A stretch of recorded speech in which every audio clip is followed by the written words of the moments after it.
নারী কমিশনকে কেন্দ্র করে নারীদের প্রতি যে আচরণ করা হচ্ছে তা ২৪শে গণঅভ্যুত্থানের চেতনার পরিপন্থী বলে মন্তব্য করেছেন বাম গণতান্ত্রিক জোটের নেতারা।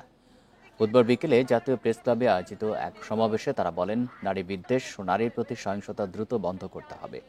ধর্মীয় ফ্যাসিবাদী শক্তিকে প্রতিহতের আহ্বানও তাদের। বলেন, একটি মহল নারী কমিশনের রিপোর্ট বাদ দিয়ে সদস্যদের চরিত্র হননে পায়তারা করছে। নারী বিষয়ক সংস্কারের সব আলোচনা বাদ দিয়ে কেবল একটি ইস্যু নিয়ে জলখোলা করা হচ্ছে।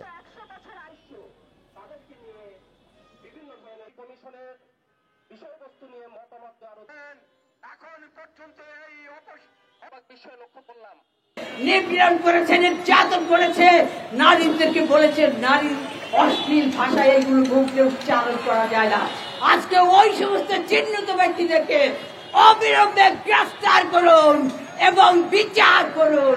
আমরা বলেছি এই কমিশনের এই সুপারিশ বাতিল করতে হবে, কারণ এই সুপারিশ বাংলাদেশে শেখ হাসিনা গত ১৫ বছরে এই মুক্তবাজার অর্থনীতিকে বাস্তবায়ন করতে গিয়েই তাকে ফ্যাসিবাদ কায়েম করতে হয়েছে।